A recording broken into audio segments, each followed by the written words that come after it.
નમસ્કાર મિત્રો, સ્વાગત છે તમારું આપણી આ યુટ્યુબ ચેનલમાં જેનું નામ છે ગુજરાતી જીકેની જમાવટ.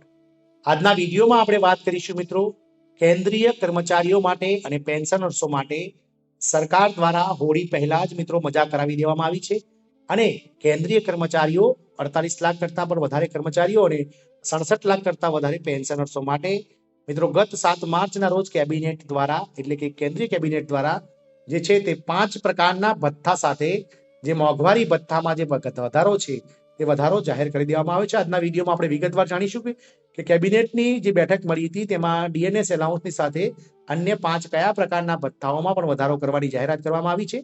તો વિડીયોના અંત સુધી આપ બન્યા રહેશો અને જો તમે અમારી ચેનલમાં નવા હોય તો અમારી ચેનલને મિત્રો સબસ્ક્રાઇબ કરી સાથે બેલ આઇકોનને દબાવીને ઓલ નોટિફિકેશન ઓન કરી લેજો, જેથી કરીને અમારી ચેનલ પર મૂકવામાં આવતા વિવિધ ભરતીઓના નોટિફિકેશન, વિવિધ ભરતીઓના પરિણામ સાથે જનરલ નોલેજને લગતા વિડીયો તમને સરળતાથી મળી જાય. મિત્રો તદુપરાંત આજના વિડીયોમાં આપણે જાણીશું કે જે મોંઘવારી ભથ્થું છે જે 1 જાન્યુઆરી 2016 ના રોજ મિત્રો 7મું પગાર પંચ લાગુ થયા બાદ દર 6 મહિને કેટલા ટકા વધી અને અત્યારે 50% પહોંચ્યું છે. સાથે જ મિત્રો જાણીશું કે અન્ય 50% મોંઘવારી ભથ્થું થવાથી અન્ય જે ભથ્થાઓ છે તેમાં વધારો થતા હવે જે અલગ અલગ બેઝિક પગાર ધરાવતા ગ્રેડ પે ધરાવતા કર્મચારીઓના પગારમાં કેટલો ફરક પડશે એ પણ આજના વિડીયોમાં જાણીશું. તો મિત્રો કર્મચારીઓ અને પેન્શનર્સોને હોળી પહેલા મજા કરાવી દેવામાં આવી છે અને કેબિનેટ ને 5 પ્રકારના ભથ્થા સાથે 50% ડીએમાં વધારો કર્યો છે. કેન્દ્રીય કર્મચારીઓ અને પેન્શન ધારકોના મોંઘવારી ભથ્થામાં વધારાની ભેટ ગઈકાલે સાંજે એટલે કે 7 માર્ચના રોજ કેન્દ્ર સરકાર દ્વારા બહાર પાડવામાં આવી હતી. ગઈકાલે કેન્દ્રીય કેબિનેટની છેલ્લી બેઠક હતી, તેથી હવે સરકાર ચૂંટણીમાં જવાની છે તે પહેલા કર્મચારીઓ અને પેન્શન ધારકોને મોટી ભેટ આપવામાં આવી છે. 48 લાખ કરતા વધારે કર્મચારીઓ અને 67 લાખ કરતા વધારે પેન્શનરો લાંબા સમયથી ડીએ એરિયરની રાહ જોઈને બેઠા હતા. તમને જણાવી દઈએ કે મોંઘવારી ભથ્થામાં વધારો એઆઈસીપીએના ડેટા અનુસાર છે અને એઆઈસીપીએના આંકડા પહેલાથી જ સૂચવે છે કે મોંઘવારી ભથ્થામાં 4% વધારો નિશ્ચિત હતો. હવે કેન્દ્રીય કેબિનેટની મંજૂરી બાદ આ મહિને તમારો પગાર અને પેન્શન મિત્રો વધવા જઈ રહ્યા છે. એટલે કે કેન્દ્રીય કેબિનેટ જે કર્મચારી પેન્શનર્સને છે જે 46%થી વધીને મોંઘવારી ભથ્થું હવે 50% થવા પાર છે અને ડીએમાં 2 મહિનાનું જે એરિયર છે તે પણ ચૂકવવામાં આવશે. તમને જણાવી દઈએ કે મિત્રો કેન્દ્રીય કર્મચારીઓનું મોંઘવારી ભથ્થું વર્ષમાં 2 વાર વધે છે, એકવાર જાન્યુઆરી મહિનામાં અને બીજી વાર જુલાઈ મહિનામાં. જુલાઈ 2023 થી તમારું કુલ મોંઘવારી ભથ્થું 43% ચૂકવાતું હતું તે સ્પષ્ટ છે અને જાન્યુઆરી 2024 થી જે મોંઘવારી ભથ્થું છે તેમાં 4%નો વધારો જાહેરાત કરતા હવે જે મોંઘવારી ભથ્થું છે તે 46%થી વધીને 50% થઈ ગઈ છે.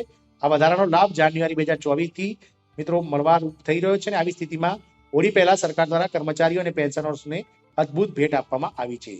સતત 4 વખત 4%નો વધારો આ પ્રથમ વખત છે જ્યારે સતત 4 વખત કેન્દ્ર સરકાર દ્વારા 4%નો વધારો કરવામાં આવ્યો છે.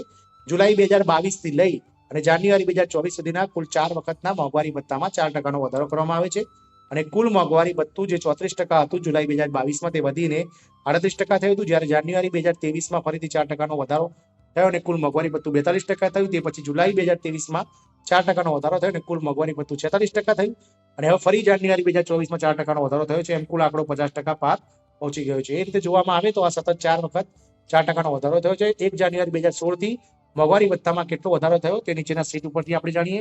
તો મિત્રો 7મા પગાર પંચની જે લાગુ થયું હતું તે 1 જાન્યુઆરી 2016 થી લાગુ થયું હતું. તે સમયે મોંઘવારી ભથ્થું જૂનું 0% હતું, 0%. મિત્રો 1 જુલાઈ 2016ના રોજ 2% મોંઘવારી ભથ્થું જાહેર થયું. 1 જુલાઈ 2017ના રોજ 4%, 1 જાન્યુઆરી 2017ના રોજ 4%, 1 જુલાઈ 2017ના રોજ 5%, 1 જુલાઈ 2018ના રોજ મિત્રો 7% મોંઘવારી ભથ્થું જાહેર થયું. 1 જુલાઈ 2018ના રોજ 9% મોંઘવારી ભથ્થું જાહેર થયું. 1 જાન્યુઆરી 2019ના રોજ 12% મોંઘવારી ભથ્થું જાહેર થયું. 1 જુલાઈ 2019ના રોજ 17% પહોંચ્યું. 1 જુલાઈ 2020ના રોજ 21% પહોંચ્યું. 1 જુલાઈ 2020ના રોજ 24% મોંઘવારી ભથ્થું પહોંચ્યું. 1 જાન્યુઆરી 2021ના રોજ 28%, 1 જાન્યુઆરી 2021ના રોજ 31%, 1 જાન્યુઆરી 2022ના રોજ 34%, 1 જુલાઈ 2022ના રોજ 38%, 1 જાન્યુઆરી 2023ના રોજ 42%, 1 જુલાઈ 2023ના રોજ 46% અને 1 જાન્યુઆરી 2024ના રોજ 50%ની પાર મોંઘવારી ભથ્થું પહોંચી ગયું છે. મિત્રો જુલાઈ 2024માં પણ 4%નો વધારો થશે તેવી હાલના એઆઈસીપીએના આંકડા પરથી જોવામાં આવી રહી છે. ઓલ ઇન્ડિયા કન્ઝ્યુમર પ્રાઇસ ઇન્ડેક્સના ડેટાના આધારે તમારું મોંઘવારી ભથ્થું વધે છે. હવે જુલાઈ 2024 થી પણ કુલ મોંઘવારી ભથ્થાનો આંકડો સામે આવ્યો છે, જેમાં જાન્યુઆરી મહિનાનો એઆઈસીપીઆઈ ડેટા આવ્યો છે જે મુજબ જુલાઈ 2024 સુધી મોંઘવારી ભથ્થું ફરીથી 4% વધી શકે છે. જો તેમાં 4%નો વધુ વધારો થશે તો કુલ મોંઘવારી ભથ્થું જે છે તે કેન્દ્રીય કર્મચારીઓને 1 જુલાઈ 2024 થી 54%ના ધોરણે મળતું થઈ જશે. 50% ડીએ મૂળભૂતમાં મર્જ કરવામાં આવશે.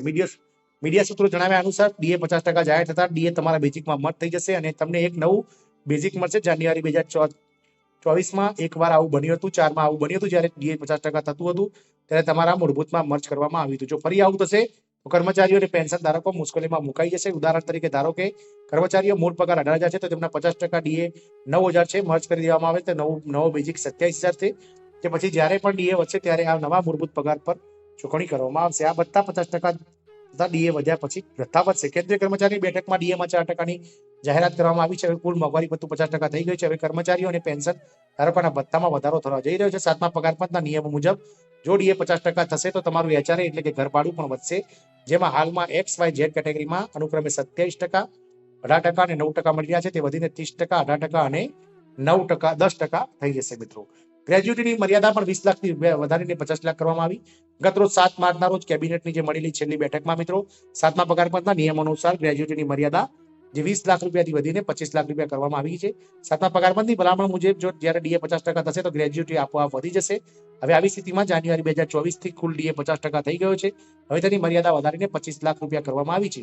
જો ભવિષ્યમાં નિવૃત્ત થશે તેઓને ઓછામાં ઓછી ગ્રેજ્યુટી 25 લાખ રૂપિયા ચૂકવવાની થાય છે. પગાર અને પેન્શનમાં કેટલો વધારો થશે તો વિવિધ કર્મચારીઓ અને પેન્શનરોના પગાર અને પેન્શનમાં અલગ અલગ બેઝિક વેતન પ્રમાણે વધારો થશે. દરેક કર્મચારીના પગારમાં અંદાજે 4,000 થી લઈ અને 5,000 રૂપિયાનો વધારો થવા જઈ રહ્યો છે. જો તેનો ઓર્ડર આવશે તો માર્ચ મહિનામાં પગાર અને પેન્શનની સાથે વધારેલો ડીએ ચૂકવવામાં આવશે.